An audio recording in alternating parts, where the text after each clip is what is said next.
Hi, hello, and welcome back to another reaction video. So we are going to watch this video.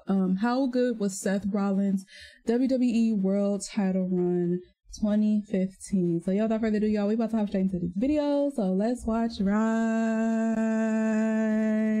now. It all started with the most iconic Money in the Bank cash-in ever, March 29th, 2015. We're in the closing moments of a barn burner between Roman Reigns and Brock Lesnar, a match not many thought would have the quality that it did. With both men bloodied on the mat, it was time for Mr. Money in the Bank to seize the opportunity as outran Seth Rollins. And after an exhilarating closing sequence, a stomp to Roman Reigns gave Seth Rollins his first WWE Championship, and the heist of the century was born. The kickoff to what I consider the current era.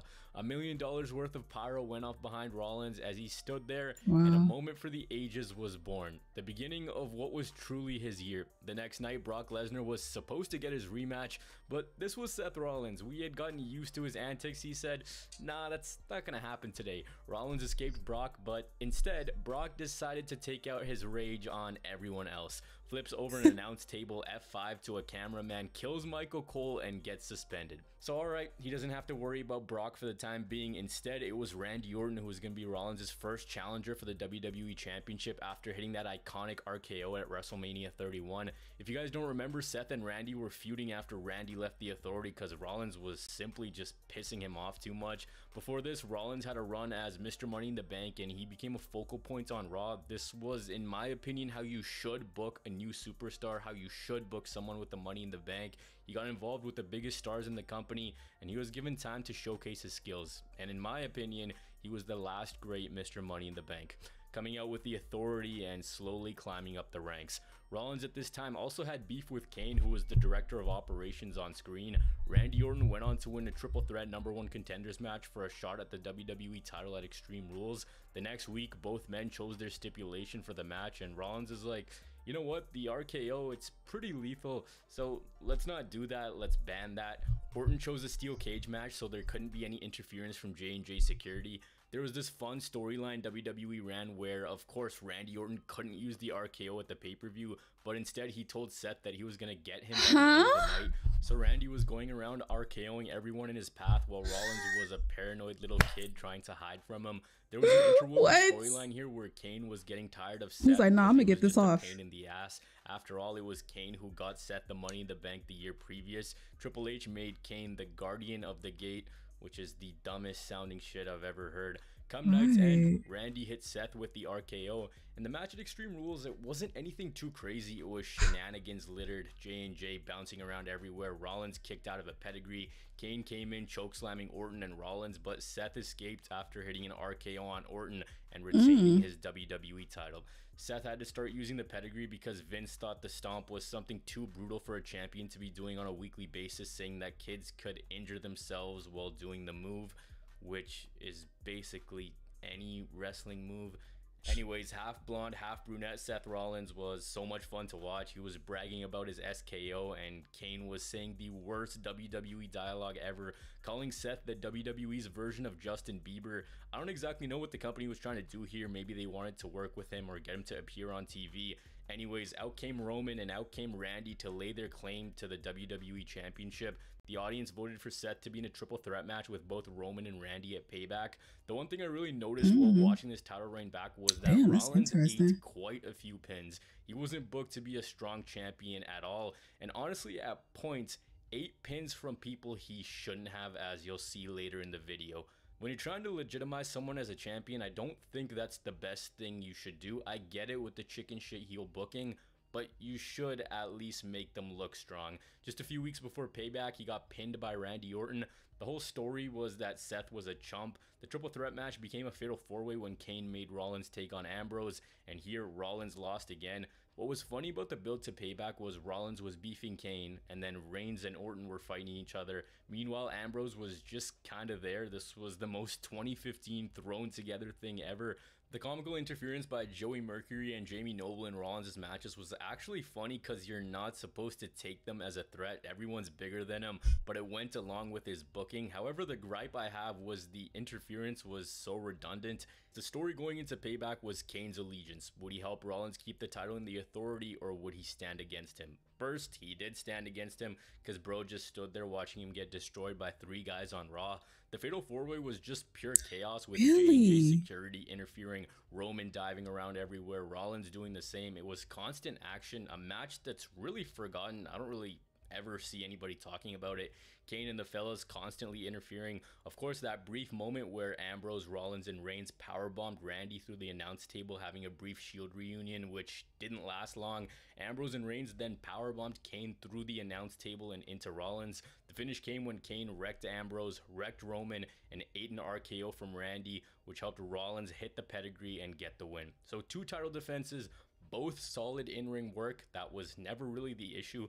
The start to this reign I didn't enjoy so much. It felt kind of clunky. The promos weren't the best. The storylines not so good either. But that being said, it was that period after WrestleMania, which is usually pretty dry.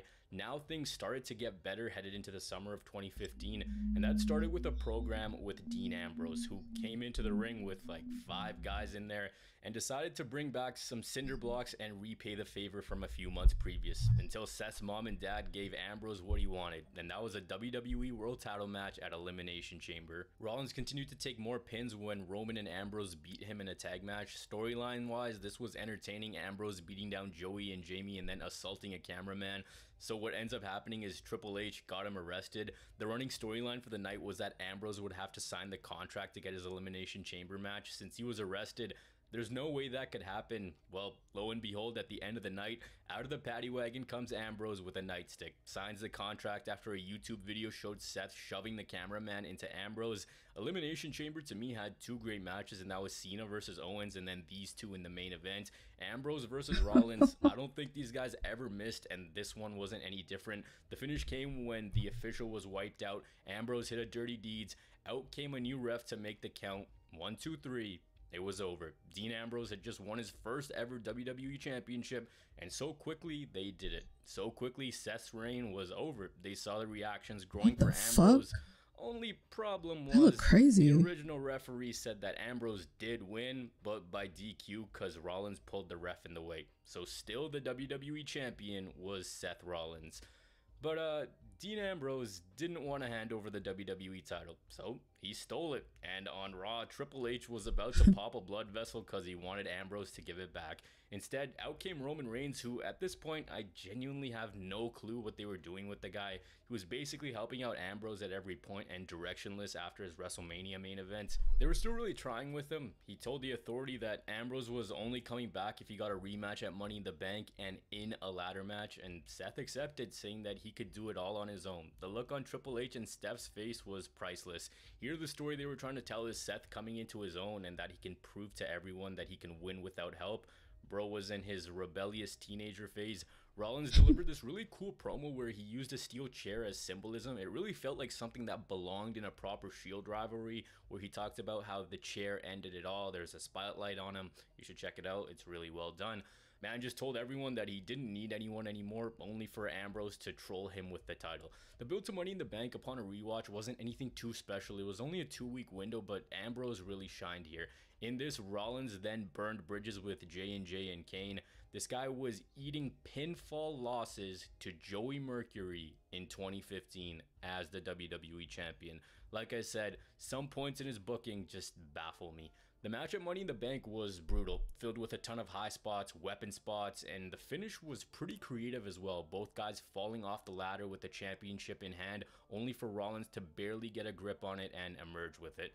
That showed just that he could barely retain the championship. So now Ambrose was out of the way, and of course the win went to Rollins' head. The night after Money in the Bank, he went around crapping on everyone who helped him in the Authority. At the end of the night, Triple H and Steph were going to announce a brand new opponent for Seth, telling him that they want to see if their investment is paying off.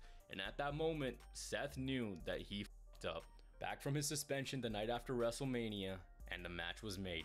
Lesnar versus Rollins, WWE title, Battleground. And now realizing that he's got Lesnar on his case, Rollins was trying to make up with everyone who he was just shitting on. So Seth was begging and pleading for everyone to take him back. Rollins did end up getting everyone back, and things were looking up. I went back and I rewatched every segment this man had, and oh my god, I remember SmackDown in 2015 having this fire opening theme with black and blue, but man, this show was god awful, just unwatchable. Really? The most thrown together WWE nonsense you'll ever see. Even Rollins was barely appearing on that show. The storylines were all mainly on Raw, and SmackDown was Raw Fallout. It was terrible. Yeah, that's Seth, a disappointment. now that he had the band back together, showed his appreciation for J&J and Kane. Brand new Apple Watches for all of them, and Kane a vacation to Hawaii. Since he saw J&J arrive in a crappy rental car, Seth bought the boys a brand new Cadillac. But in between the sucking up and the chaos, Seth broke the 11th commandment.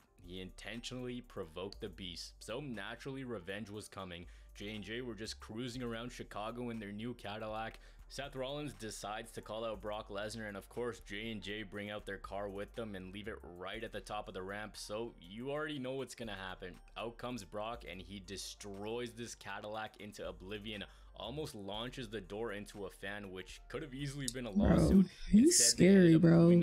What the fuck? And even gave him some merch because he was startled.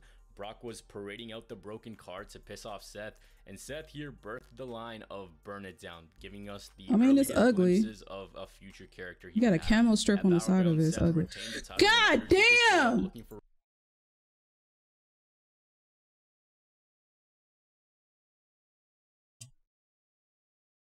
The fuck? What happened? Bro. Revenge from WrestleMania 30, so Brock was out of the picture. The match wasn't anything of note really. It was the David versus Goliath story, with Seth running away and trying to avoid the overpowered offense of Brock Lesnar. Brock hit a pin and had Rollins down, the gong hit, and it was over. So alright, Ambrose done, Orton done, Brock out of the picture, Reigns technically gone too. What could be next?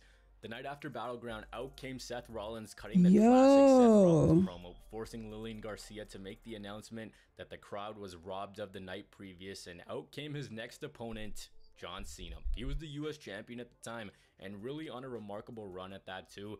To me, the match against Ambrose at Money in the Bank was his best match of this title reign, but the rivalry with Cena was the best overall program.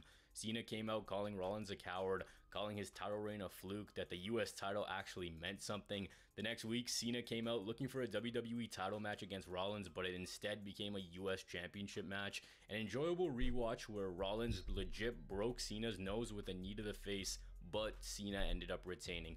This was used in storyline where Rollins wore a shirt that said "You can't see knee." His promos at the time were really good as well. Sometimes you can tell when a competitor is feeling it, and he looked in his element being a chicken shit heel. A title for title winner take all match was made for SummerSlam. Rollins also issued an open challenge for the WWE title, mocking John Cena. This was accepted by Neville, you know, the one with the really close near fall. He got his foot up there. Retained in that match, retained against Randy Orton on Raw, and even avoided a cash-in from Sheamus. In the short rivalry between him and Cena, the promos were intense. The build to the match was carried on who would be the first ever person to hold both the US title and the WWE title at the same time. When we got to Brooklyn for SummerSlam, let me tell you, I remember watching this live and loving it. Rollins in all white, one of his most legendary attires. I like that look. Then came the shitty ass finish with Jon Stewart making an appearance. Yes, TV show host Jon Stewart, who had an on-screen beef with Seth Rollins, and this man instead screws over John Cena. And this amazing match with so much riding on it ends with one of the worst possible finishes. This match didn't need Stewart. It didn't need to end like that. I still don't know why they did that. This was honestly so weird, dumb, especially because literally nothing happened afterwards. Stewart never got in the ring. There wasn't a program, they be doing shit that don't be making no sense. A big championship match. He did nothing aside from eat an AA the next night. Really dumb way for someone to become a double champion and to end John Cena's US championship reign, which was killer. There were also rumors going into SummerSlam that Rollins would lose the title at Battleground and would face Triple H at SummerSlam, but that never ended up happening. Nonetheless, your new US champion, while also being the WWE champion, was Seth Rollins. But before this match, Stephanie and Triple H promised Seth a statue. So the time came to unveil said statue Once that curtain went up, underneath was a legend, and that was Sting. Trolling. That he was fighting for all the legends that Seth said that he was as good as. Only problem for Seth, when we got to Night of Champions, he lost the US Championship back to John Cena. Right after that, he faced Sting. Rollins hit him with a buckle bomb, and Sting suffered a neck injury, which would prove to be his last match in the WWE. He soldiered on and finished the match. He also stated that he has no ill will towards Rollins. Well, Bret Hart said that Rollins needed to improve his technique and become safer after injuring both Sting and Cena. After the win, Sheamus attempted a Money in the Bank cash-in on Rollins, but Kane made his return and chokeslammed both of them. A few months previous, Brock and Seth had storyline injured Kane, with Rollins stomping out his ankle. So since he'd been beefing him for so long, this made sense. Rollins lost his championship rematch to John Cena and then got dragged down to hell by Kane, who had this split personality deal going on. Rollins was making complaints to HR about Kane, but it was all okay. I didn't really enjoy this. It made sense from a storytelling perspective though. Rollins and Kane, two members of the Authority, Rollins overstepping his boundaries for months, only for Kane to come back and fight him. He retained the title at Hell in a Cell, the stip being that if Kane lost, corporate Kane would be relieved of his duties. Roman Reigns then won a #1 Contenders Fatal 4-Way match to become, well, the #1 contender, and now it all came full circle. The man Rollins pinned to win the WWE Championship at WrestleMania 31, and the same man he hit in the back with a chair over a year ago. These two were going to face off at Survivor Series for the WWE title. Only problem is it never ended up happening. Seth got injured at a live event in Dublin when he landed on the instep of his right knee while going for a powerbomb on Kane, tearing his ACL, MCL, and meniscus, causing him to miss 6 months of action. It's kind of ironic how that was the same knee that broke John Cena's nose a few months previous as well. So the WWE title was vacated, and instead a tournament was started to crown a new WWE World Heavyweight Champion, and that ended up being Roman Reigns. I do wonder what would have ended up happening. I think it made sense for Roman to beat Rollins because his title reign had kind of ran its course by this point. This had also been something that had been in the works for a long time, but Reigns spent the majority of the summer busy with the Wyatt family. It was such a shitty way to go out, and what's weird to me is, yes, he did win the WWE Championship again after, but he didn't have a proper reign with it. He lost it on the same night. His Universal Championship run started off strong, then became one of the most poorly booked world title reigns in recent memory. This was Seth Rollins' year though, the superstar of the year. There's parts in this title reign which I really enjoy. I like the matches with Cena and Ambrose in the spring and summer, whereas the stuff with Kane and Sting upon a rewatch wasn't anything noteworthy or fun. The title reign was mostly good, but at some points felt very directionless. The one key thing that I should point out is basically everyone he faced in the title reign he had a problem with on screen in the previous year, so the continuation of those stories was very well done. But if I'm being real here, he wasn't booked to be a strong champion. This was such an up and down title reign. Sometimes we get so clouded with nostalgia, and I do understand that, but this wasn't a remarkable run by any means. A copy-paste formula at points, weird finishes that didn't make a lot of sense. Ours, usually their first title reigns are these ugly duckling, finding your way sort of runs where, yeah, you might be great in the ring, but maybe it doesn't all align like it should from a storyline standpoint. That critique being made, the thing that I did enjoy about this title reign was the variety of challengers, and also them trying to be RKO. Let's have Seth kind of come into his own, and then by the end of the title reign, J&J weren't really interfering. The one thing he also did well was promo work with his little cackle. The wildest tidbit in this entire reign to me is when the cash-in happened, Roman's dad told him to quit the WWE, which is just wild to me. Anyways, I figured with the World Heavyweight Championship making a return and many picking Rollins as the guy who will be the first to win it, it would be fun to go back and look at his first WWE Championship run. I thought it was alright. That's crazy, bro. By any standards, it's kind of and guess what? Middle. It's got peaks and valleys, and then there's a lot of high. And guess who's the? I hope you guys enjoyed the video. Guess who's the champ? Care of yourself. Peace. Yo, that is crazy. Okay, y'all, that's gonna do it for this reaction. Leave some comments down below. Let me know what you guys think. I will see y'all in the next one. Toodles.